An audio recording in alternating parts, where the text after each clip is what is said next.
I was supposed to be auditing Sector 77 supply ledgers. A multi-billion throne review, Prometheum transports. A vital logistical network senior auditor. Tedious, yes, but financially relevant. Instead, the Departmento Analytica, in its infinite wisdom, pulled me, Senior Auditor Valerius Kraus, off critical infrastructure to review some glorified piece of plastic, some toy soldier. The senior auditor, with respect, the mandate is clear. Due to the high volatility generated by the 500 Worlds campaign supplement and the subsequent public outcry regarding rules exploitation, a hostile redline audit of asset Ultra 500 Titus is required. I wrote the damn mandate, servitor. My apologies. The objective is to assess pure fiscal efficiency, solvency, and... Don't read my own paperwork back to me. It wastes data storage and my already limited patience. The point is this. We are dealing with a hostile market analysis of conflict. War is a balance sheet, understood. It is a transaction of attrition, not some grand battle of wills. Heroism, honor, that's just noise. It's a rounding error we tolerate for propaganda yield. That's it. Our subject today is Captain Titus, the alleged protagonist of the Space Marine 2 simulation. Him and his retinue, the Wardens of Ultramar. And the core source material we're subjecting to this forensic audit is a public-facing ledger analysis, a video by a civilian loudmouth, someone known across the infosphere as Auspex tactics. The initial filing confirms that the civilian analyst titled his review, "The Problem with Captain Titus in Warhammer 40k, kinda broken, but not overpowered." Kinda broken, yes. See, he correctly identified that the rules governing Titus are mathematically egregious. He's right about the data, but he completely fails the strategic analysis. He wastes his entire thesis focusing on subjective concepts like fun, or whether the asset is a good pick for a commander's list. Subjective metrics fall outside the scope of a solvency audit. We do not trade in feelings. The Departmento only cares about maximum yield, solvency retention, and the exploitation of regulatory loopholes. That civilian is focusing on gloss-brained wastage when he should be doing a pure return on investment assessment. Preliminary findings classify this asset not as a hero, but as a statistical aberration. It's a glitch in the financial matrix of war, a bug. We have flagged the combined unit as a systemic market failure, and I mean that in the most complimentary way possible, due to the gross undervaluation of its defensive metrics. Our mission here, our only mission, is to expose the raw mathematics. So you, the listener, can leverage this exploit before the inevitable Munitorum correction liquidates your opportunity. Servitor, pull up the initial market valuation data for Captain Titus. Just him. Speak clearly. Confirmed. Initial valuation data for the primary asset, Captain Titus. 90 points to field. 90 points. Write that down. 90 points for what we are about to discover is a certified fiscal war crime. All right, let's begin the deep dive. Okay, let's unpack this financial malpractice. Starting with Pillar 4, solvency. Solvency in this context is simply the measure of an asset's ability to remain on the table, to perform its function and generate yield despite, incoming enemy fire. Hostile market volatility. Exactly. A dead model is a written-off debt. A model that refuses to die is a compounding interest account, maximizing its yield over multiple phases. Simple economics. So we must first audit this asset for the standard main character tax. The premium cost applied to narrative assets. Epic heroes. Right. Think Reboot Gilliman, who costs, 355 points? Or Marnius Calgar, hovering around 185. This premium is usually crippling. You pay extra for the story, for the name, for the fancy sculpts, not for the raw function. Historically, this tax prices such assets out of efficient competitive lists. It's supposed to. So we subjected Titus to the Titus Valuation Protocol. We established a baseline, a generic Primaris captain, equipped with a master-crafted power weapon and a relic shield to approximate his capabilities. And what's his price in the current fiscal quarter? Approximately 80 points. 80 points. Now, Titus costs 90 points. The differential is a negligible, a laughable, plus 10 points surcharge. This is where the fraud begins. Listen here, you gloss-brained wastage. For a plus 10-point investment, you have to assess the dividends.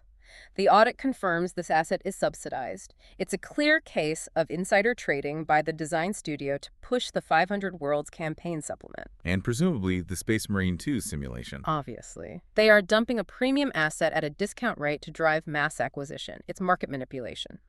So what precisely do we acquire for that minimal 10-point surcharge? We get 3 core utilities that they defy the basic economics of the datasheet market. First, wound capital. Titus has 6 wounds. A 20% increase over the generic 5 wounds of a standard captain. And that 1 extra wound is crucial for breakpoint analysis. A fixed damage 3 weapon now needs 2 hits and 2 successful wounds to guarantee liquidation. A standard captain could potentially be liquidated by just 2 failed saves. That 1 extra wound is pure solvency protection. It's a buffer. And second, Auditor, the FNP multiplier. He possesses a 5+ feel no pain. We can note this as a 5+++ type save. For those of you unfamiliar with the term, FNP, or Feel No Pain, is a secondary damage mitigation protocol.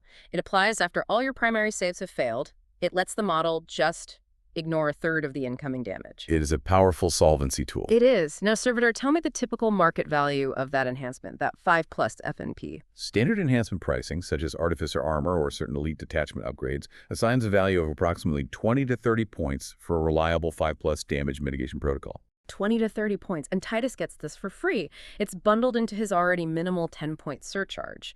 The FMP alone negates the 10-point premium. This confirms the negative main character tax. You are being paid in durability to field a named character. It's insane. And the third utility? The third is the resurrection utility, the Honor of Ultramar rule, the infamous zombie loop, which we will audit in depth later. This ability allows for a potential return to play, a capability that is completely absent in generic captains. I don't care how many relics or artificer shields they're carrying. So you see, this asset is grossly undervalued.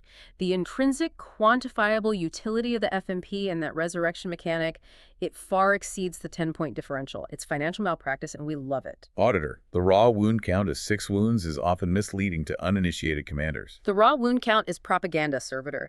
It is a lie told to comfort the ignorant. We need to calculate the actual volume of damage required to liquidate the asset. After all, defensive saves and mitigation. We call this effective wounds, EW. This is the true measure of solvency.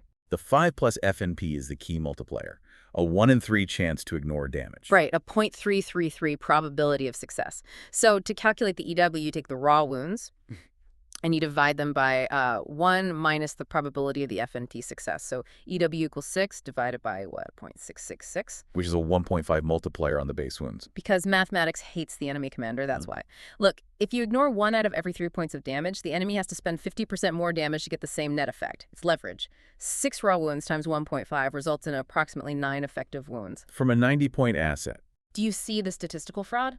The datasheet prints 6. The cold, impartial mathematics of the Departmento Analytica confirms 9. This 90-point asset requires the enemy to spend 50% more tactical capital than the datasheet suggests just to liquidate him. This profile isn't just tough, it is fiscally durable. It represents a 50% dividend on a 10-point investment. That is solvency arbitrage at its absolute finest. Solvency established. Titus is a steal. Fine. Now we move on to the unit he leads, because Titus himself is just the dividend. The Wardens of Ultramar.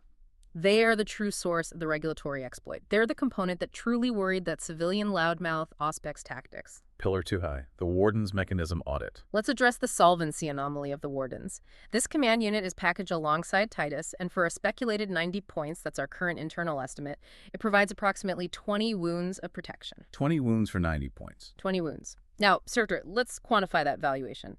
Audited against the standard Adeptus Astartes CPW index, cost per wound. What's the typical range for an elite unit? Typically 8.0 to 12.0 CPW for an elite Astartes model. And the Wardens are trading at roughly 4.5 CPW. Do you understand the sheer magnitude of this financial distortion? It is statistically abnormal. These are supposed to be elite bodyguards, veteran heroes bearing the standard and the blade of Ultramar, yet their durability is priced like Gretchen, like cultist rabble. A standard intercessor, a line trooper, trades at nearly 10 CPW.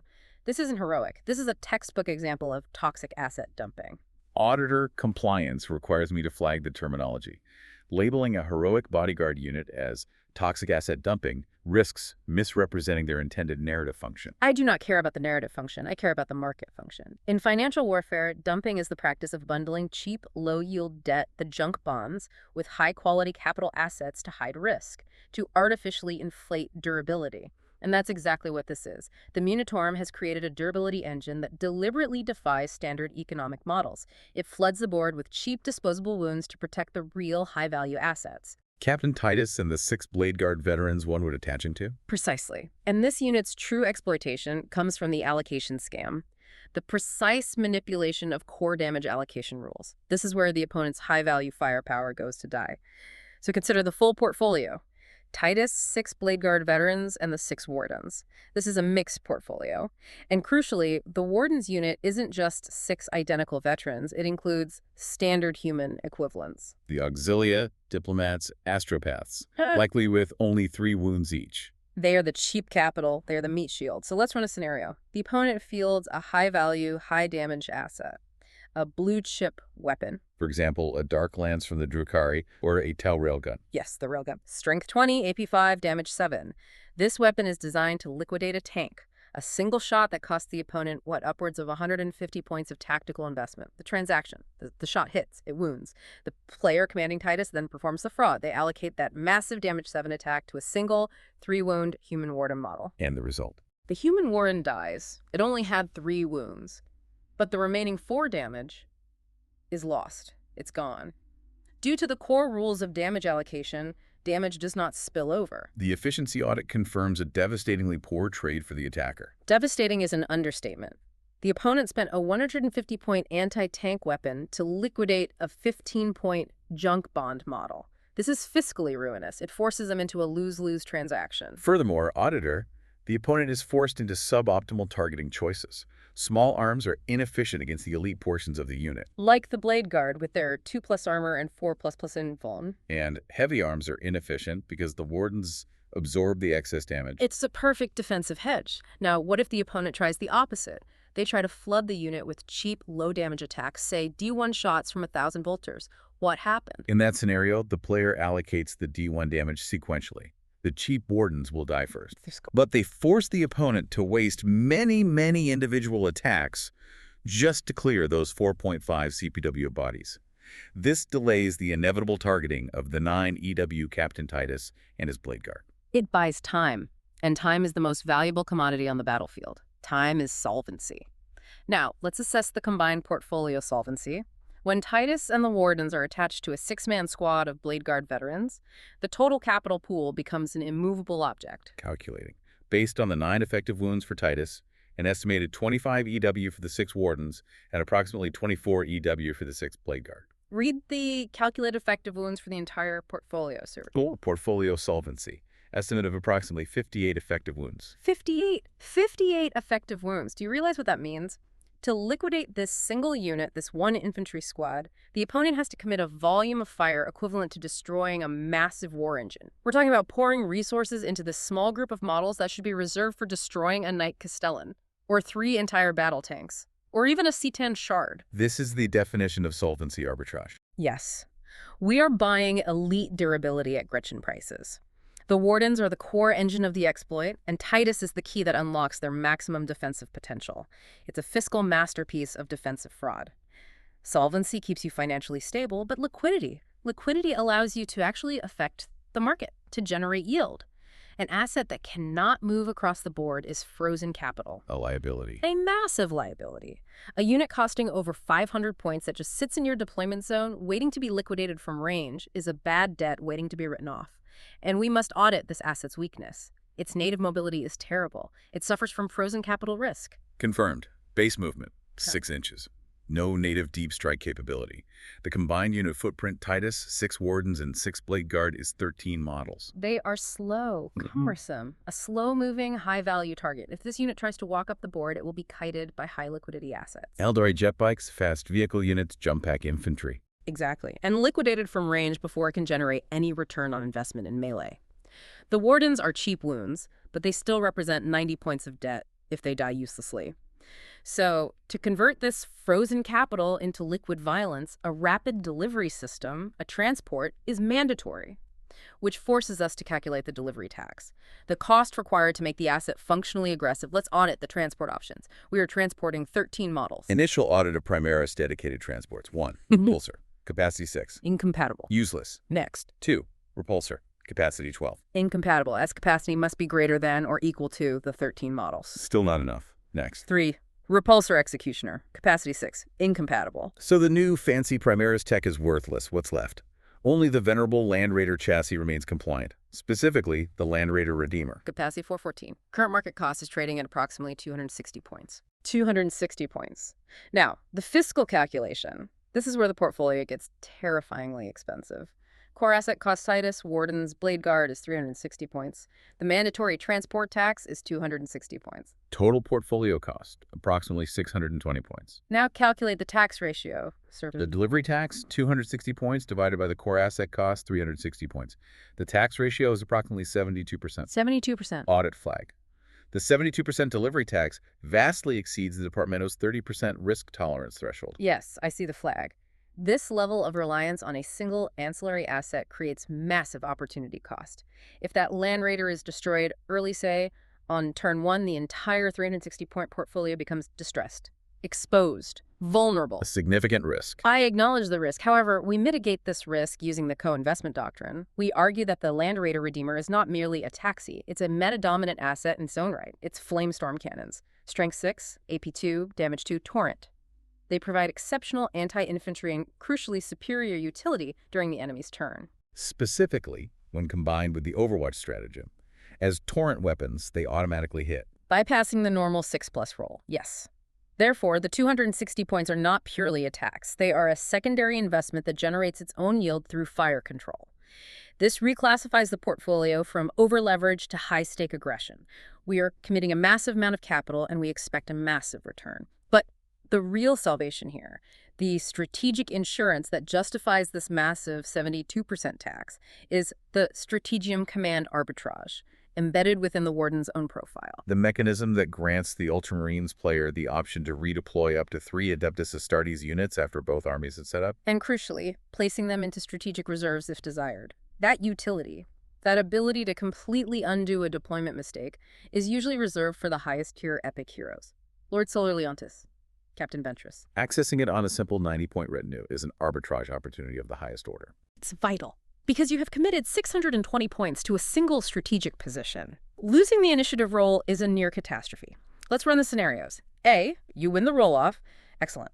The Land Raider barrels 12 inches forward. You use the assault ramp rule for a potential turn 1 charge. High risk, maximum aggression. B, you lose the first turn. The opponent has the initiative. They have their Alpha Strike ready, and they have clear sight lines on your 260-point transport. What do? You utilize Strategium Command. You redeploy that 620-point Death Star to safety behind dense terrain. Or, even better, you pull the Land Raider and the entire unit into strategic reserves. This action completely mitigates the risk of being liquidated before it can yield a return. It allows you to withhold that massive investment and bring it in later, safely, on a flank. That deployment insurance justifies the entire cost basis. Liquidity score, A-, conditional on that redeploy utility. Without it, this asset is just too slow, too exposed to be worthwhile. Now we get to the core problem, the element that makes this asset a clear and present threat to the integrity of the game's economy. The part that made Auspex Tactics scratch his head and use the word broken. Pull out the fourth. Regulatory risk. The zombie loop. Yes, the Volatility audit. It centers entirely on the honor of Ultramar anomaly. This mechanic introduces a recursive loop that completely defies standard attrition models. Most units, when liquidated, are removed. This one refuses to accept the financial write-off. Senior Auditor, for the record, I shall read the specific text governing the mechanism. If Captain Titus is destroyed in the fight phase, the player rolls a d6. On a 2+B, he gets to make his attacks as if it were his turn to fight. This is the fight on death state. If, during that fight, he destroys any enemy model, he is not removed from play but remains on the board with D3 wounds remaining. Thank you. You see, this isn't heroism. This is a deliberate, targeted tax loophole. Let's look at the mathematics of this nonsense. The trigger probability is an 83.3% success rate. A roll of 2+ mirror, it's highly reliable. You only fail 1 out of 6 times. It's an expectation, not a chance. And the second condition, the kill probability. Exactly. He has 8 attacks against light infantry orc boys, termagants, standard intercessors, anything toughness 4 or lower. He has the crucial anti-infantry 2+ keyword. He hits on 2s, he wounds on 2s. He is statistically near 100% likely to kill at least one model. The chance of failing to kill a model in a chaff unit is negligible. Auditor, if the asset is fighting a high-toughness, single-model unit like an enemy character, the likelihood of a kill drops dramatically, potentially breaking the loop. An excellent point, Servitor. Which is why this exploit must be leveraged strategically. The genius of it, or rather the regulatory failure, is that the rule, in the raw datasheet text provided, currently lacks a crucial constraint, a once per phase or once per game clause. And this omission creates an infinite solvency loop. a negative death spiral for the opponent when they're engaging him with chaff units. Let's detail the mathematical expectation. Imagine a limitless swarm of, say, 20 Hormigons charging in. They eventually focus all their attacks and they liquidate the 9 effective wound Titus. Transaction 1. Liquidation. Titus is destroyed. Reaction 1. Loop trigger. He rolls a 2+ Hormigon. Skies. He fights. His 8 attacks. With anti-infantry 2+ I, delete 5 or 6 Hormigons. Gone. Result 1. Resurrection. Since he killed a model, he resurrects with D3 wounds remaining. Let's assume the average 2 wounds. He is still standing. The combat isn't over. Transaction 2. Reliquidation. The Tyranid unit still has attacks remaining in the fight phase. Yes, so they swing again and kill the now 2-wound Titus. What happens? Does he roll again? According to the current rules, as written, yes. He repeats the cycle. He can theoretically absorb infinite damage as long as he has chaff to kill. He just keeps regenerating D3 wounds every time he deletes a disposable enemy model in that continuous combat phase. It's a devastating form of attrition fraud. He forces the opponent to waste phase after phase of combat trying to clear a unit that refuses to accept death solely because the rule writer forgot to type 4 simple words, once per phase. Auspex Tactics correctly identifies this as a potential functional error, stating it is a bit dumb or broken. But he fails to classify it as the critical strategic exploit it is. We do not care if it is dumb. We care that it is actionable. This glitch, combined with the Warden's toxic asset dumping, creates a nearly insoluble unit for the enemy commander to handle in melee. It is a 1-2 punch of defensive exploitation. Now, Servitor, read the mandated audit warning regarding regulatory intervention. This level of fiscal chaos cannot last. Warning. This interaction is highly likely to face regulatory intervention in the form of an FAQ or errata. Historically, such recursive loops are restricted to once per battle, or 1 per round. This correction is anticipated within the next quarter. Until the Munitorum comes for us, you are commanded to leverage this market exploit aggressively. Target horde units in melee just for the recursive solvency it generates. If you run out of wardens, you still have the glitch to fall back on. This is trading a single 90-point asset for potentially hundreds of points of stalled enemy engagement. Solvency and resilience. They're nothing without yield. We must audit Titus's damage output. Does the asset kill enough to justify its cost and the massive 620-point investment required to deliver it? Pillar V, offensive yield and synergy. Servitor, read the raw output profile for his mastercrafted chainsword. Captain Titus's primary attack profile. 8 attacks, strength 5, AP 1 or Manus 2 via stratagem. Damage 2. With inherent sustained hits 1 and the crucial anti-infantry 2+ keyword. This profile is what we call classic penny stock violence. It doesn't rely on high strength, high AP, or crippling damage, which we see on blue-chip melee assets like Thunderhammers. No. It relies entirely on massive volume 8 attacks and specific targeted keywords to generate reliable yield. This makes him a specialized asset. So, when is he a good investment? When he's used as an infantry blender against orc boys, gaunts, standard intercessors, anything toughness 4 or less, he shreds them. The anti-infantry 2+ keyword ensures maximum efficiency against low toughness targets.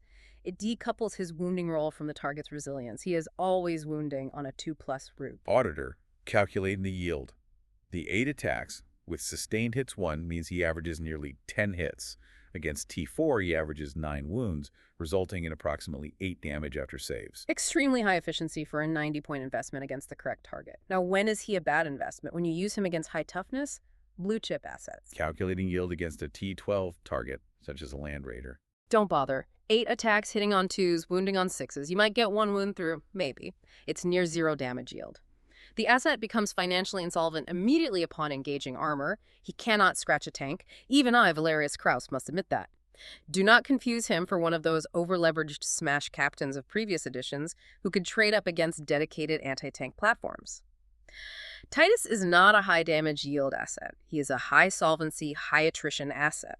He requires his retinue, specifically the Blade Guard veterans, to handle high toughness elite targets. Which brings us to a synergy audit, the ability press the attack. Which grants sustained hits 1 to his attached unit. Sustained hits 1 means that every successful hit roll of a natural 6 generates an additional successful hit. It's a 16% offensive output increase on average. The optimal integration audit is clear. And this ability provides maximum synergy with Blade Guard veterans. They already have mastercrafted power swords, S5, AP2, D2.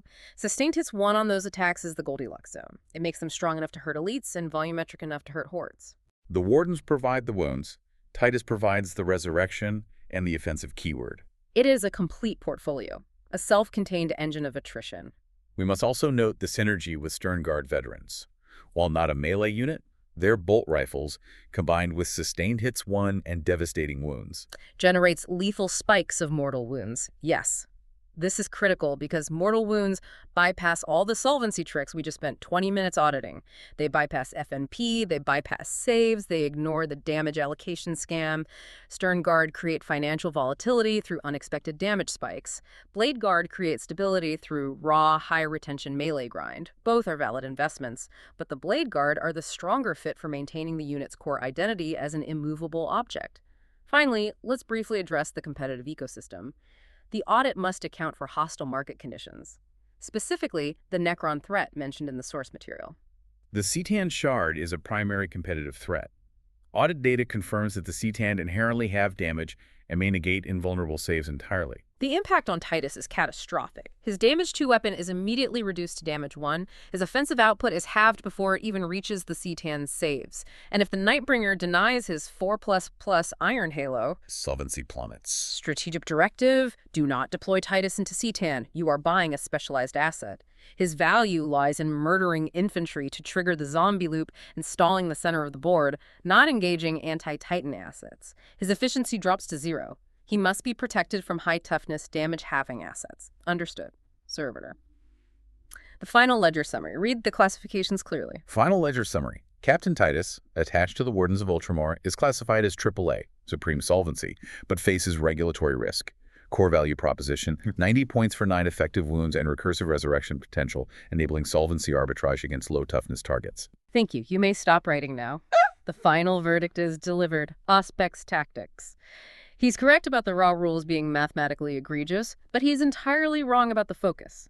We do not care if the asset is fun to play against. We care only about efficiency, solvency, yield.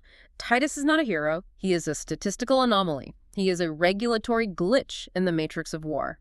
You are not buying courage. You are buying the ability to force your opponent into a lose-lose transaction, wasting their high-value assets on your low CPW junk bonds. So here's the strategic directive from the Departmento Analytica. This is a mandatory acquisition. You are commanded to acquire this asset immediately to exploit the 90-point valuation. The market window is closing. The Warden's 4.5 cost per wound is an unsustainable economic model. The zombie loop is legally actionable. Expect a regulatory correction, a balanced data slate, to raise the price of this combined unit dramatically. I expect the core character alone will be pushed to between 130 and 140 points in the next quarterly review. You must exploit this market window now. And do not grow attached to this asset, you hear me? The Munitorum comes for us all eventually.